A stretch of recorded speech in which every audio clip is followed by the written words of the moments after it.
Welcome back to the Joyous Kingdom. I'm Cade. In this video, I want to talk about all the things I learned after working for 6 months on an NFT project that went to the moon and back. But before I get into what project that was, why we separated, what's happened since then, and all the things I've learned, make sure you click that like button. It's a free, easy way to support. I do appreciate it. Subscribe to the channel for more Web3 and NFT related content. If you're following me on Twitter, you are only missing all of the alpha. As you know, the goal of this channel is to instill the knowledge and confidence it's going to take to navigate this metaverse on your own one day. So if that sounds good to you, let's get into the video.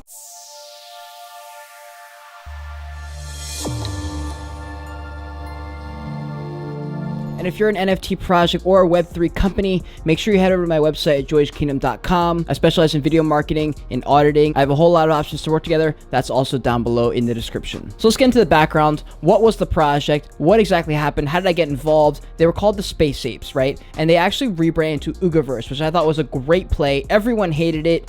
I thought it was great. A few months later, everyone thought it was great too. And this project was one of the first ever to start that whitelist grind type thing in the Discord, which I'm sure we all are very happy they did, but they were literally the first. So at that point, nobody knew it was something that was really annoying. It was actually kind of fun for me. I stayed it for literally like 3 or 4 days straight, grinding their Discord. I was like their top 10 or there or something. Like I remember I did not sleep. Like you can ask my parents. I did not sleep. I was able to get whitelist. Even met some cool people like the founder of the Space Yetis project was dropped a little while after that. King Mike, him and I became good friends literally in that Discord. It was so funny. It's crazy that like the people you'll meet just being in random Discords. Anyways, at this point, I had made a bunch of YouTube videos, a bunch of reviews, a bunch of like NFT market updates, some early alpha videos. A lot of the stuff was time sensitive at that point in the market because we were in this hyped up, everyone buying everything and the money is just going up and everyone's making money, right? So I was making lots of videos. And after the project dropped, I got a couple of the NFTs. I was really excited about it, but there were certain things that I was a little bit hesitant on. I had my reservations about it. So I made a video called Questions I Have for the Space Apes team. And I basically outlined some of those things. And after that video got like 200 views, they reached out and said, hey, we loved that video.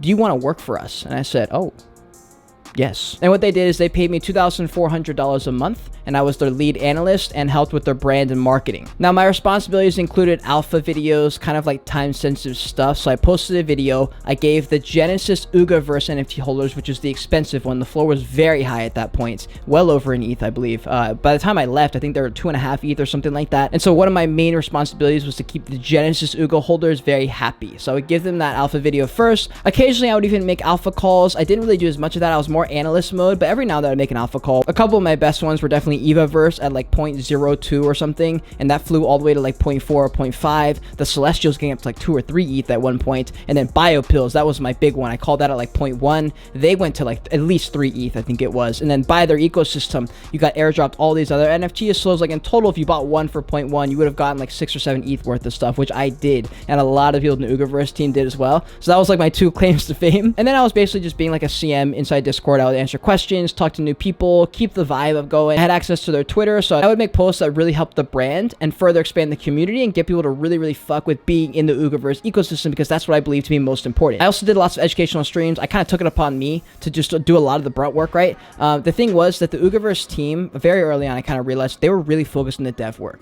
really focused on the back end stuff, which is great. You need to. But I was really big on the front end, and I was like, you guys, I know you guys are doing this, but you have to think about these things. Otherwise, none of this stuff matters.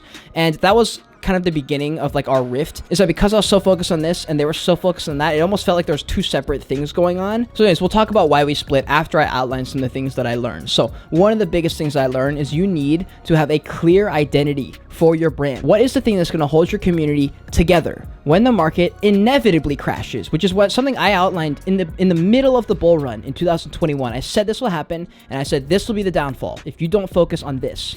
They never did. This was definitely something that made me really frustrated, because this isn't something that they saw as important as I did, and I just knew that in my gut I would be right here. I also thought they needed a spokesperson. I even volunteered myself. I said, hey, I'll be your podcast guy. I can do the interviews with the team. Like, what do you want me to do? I'll do it. And nothing ever came of that. We had phone calls, meetings, all the things. They never happened. In my opinion, literally those 2 first things are the reason that 75% of projects died out. I'm not saying Oogaverse died out. I'm just saying like that's the main reason that projects have no brand and have no like utility within the ecosystem of NFTs and Web3. Okay, from the future here, if you're a Web3 company or NFT project and you think we'd be a good fit, shoot me an email at joyousaofficial@gmail.com and let's talk. Another thing I learned is that founders have to be good communicators. I don't care if you're good at it or not. You need to make yourself good at it. And that probably means doing things that are uncomfortable. Like I said, I wanted to do the podcast show. I was like, let's create some entertainment. Let's do something to get people just to fuck with us, not because of the floor price. We gotta come up with other things here. And so founders reaching out, doing AMAs, being out there, being public, showing people that they're working hard so that people at least buy into the idea. Because it's really important. The narrative, the public narrative, what people think about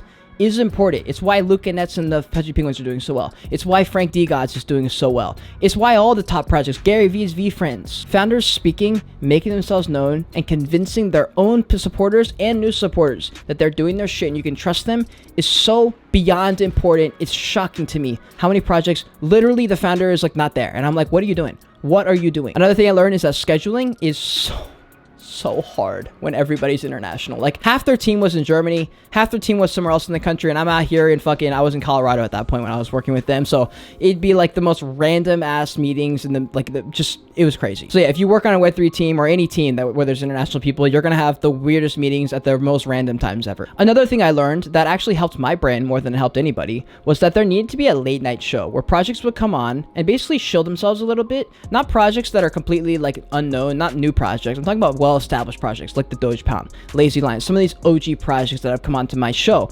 And I basically said we need a late night show where people come on and chat for a little bit, do a little bit of promotion for what they're talking about, and then just have a normal stream, right? Which is what like the late night show is, when like an actor comes or an author comes, talk a little bit about the book or the movie, talk a little bit about themselves, what they've been up to, and that's pretty much it. And I thought, why isn't anyone doing this? So now myself, the Joyous Kingdom podcast show, there's like the Nifty Alpha, they've got like Rug Radio, there's a few of those out there now, and I thought that was really, really good. I thought more NFT projects should do their own. Subducks did their own, but not a lot of projects did. And I think a lot of projects, because they didn't put more effort into things that are technically utility, that aren't bringing exactly like monetary value, I thought those were important and would just really, really build the brand and help.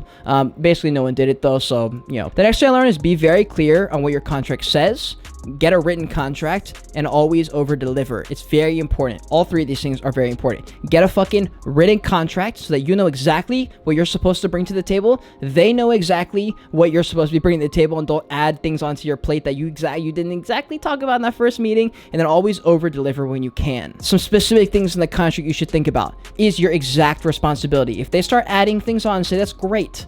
What is the compensation for that? And how often are you going to pay me? And will you pay me on time? That needs to be written in the contract, right? So something about the money has to be there. And then when I said over deliver, it almost contradicts what I just said about the contract. But dude, show the effort. It's more about like how they feel when they see you doing things. So go overboard. Spend a lot, like put some high quality effort into whatever you're supposed to do. And when they think of you, or if you leave the team and you're relying on them for some kind of recommendation, they're going to be happy to, because you put in all that extra work. The next thing is be okay to walk away if and when things change. It's okay if things are temporary. It's okay that something doesn't last forever. Not everything is meant to last forever. Sometimes it's just there to teach you a lesson. Sometimes it's just there for you to get some experience. This is something I think is really important, especially for like things in life, like relationships, things like that. Like some people are just in your life for a certain amount of time to teach you something, and then they're gone. And that's okay. It's like, it's fine. And so when and if these things happen, just say to yourself, is this one of those times where it's okay to walk away? Things are just different now. Things are changing. We're going separate ways. And this is literally exactly what happened to me with Uberverse, right? 4 or 5 months in, I was starting to think like, man, like I'm saying a lot of things in our meetings and like they're not doing any of the things. Like, why are they paying me if I'm supposed to be helping all these departments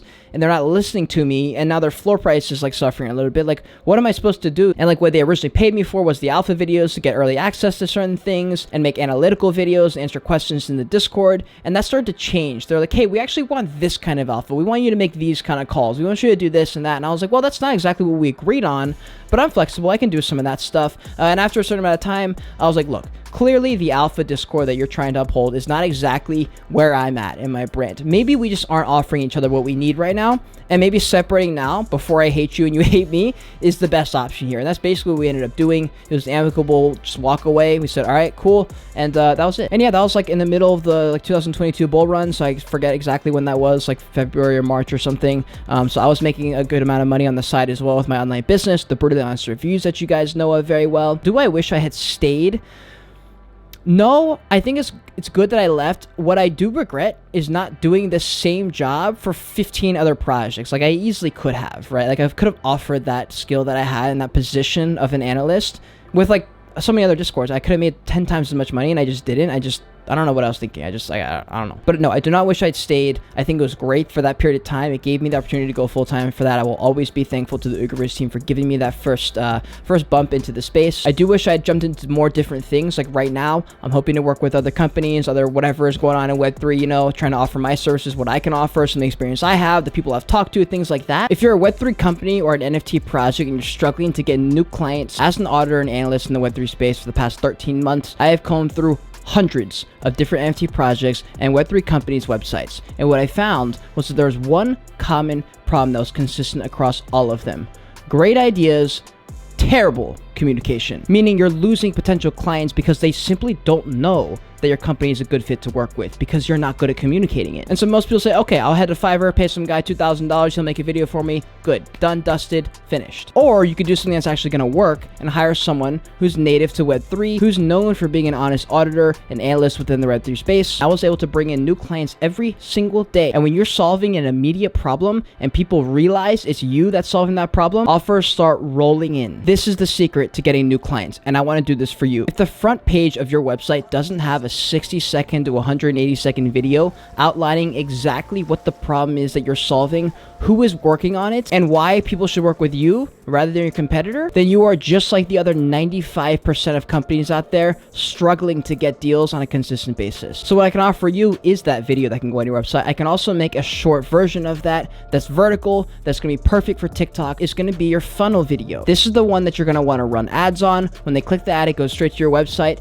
Then they click on the 60-second to 180-second video, and within 3 minutes, they know everything they need to know about why they need to work with you. So if that sounds like something you want to do, email me at joyofficial@gmail.com or check me out on my website at joyhkingdom.com. Now, where is Ugaverse now? I just filmed a brutally honest update video on them. I forget, it's either coming out after this video or before this video. Either way, Ugaverse, since then, floor has come down considerably. I mean, obviously, every project has, and they're coming out with their game like a 2.5 or 3.0, something like that. So they're still working on that thing. All the things they said they were going to be working on, a bunch of that back-end dev stuff, they're still doing those things. They've basically just been building. I do have faith in them. I like them. I think they work really hard. I think the communication side is where they struggled. That's where I was like, you know, that's where I was at, and I thought that's something they should focus on. They happen to think differently. Again, that's okay. That's just what, I mean, that's their project. They can do whatever they want. Will they ever get back to their greatest heights? I don't know. You know, I mean, that big thing with the Mecha Apes game, how they had a massive ramp up at first. There's a period where I was making like $5,000 a day on their passive income. That only lasted a couple days. Who knows? You know, that game technically wasn't like a great thing that happened because it pumped and then dumped right after, and then they never really got back to those same heights. So whatever they offer in this next update, they literally have an update coming in 2 weeks. It's going to be in a Medium article. I talked about in the update video that's coming out. If that lands, then I think it's possible because they've got a strong brand and people still remember their name from when they had that massive, like a bunch of attention from the game. So anyways, that is all I have for you. I hope you enjoyed this video. If you did, click that like button for me. It's a free, easy way to support. I do appreciate, as always, doing that. Subscribe to the channel for more Web3 NFT related content. Be sure to follow me on Twitter if you don't want to miss all of the alpha. And if you want to see more of me right now, click one of these boxes on the side of me. Until next time, continue on your voyage. Continue to learn and be grateful you're alive watching this video. Bye.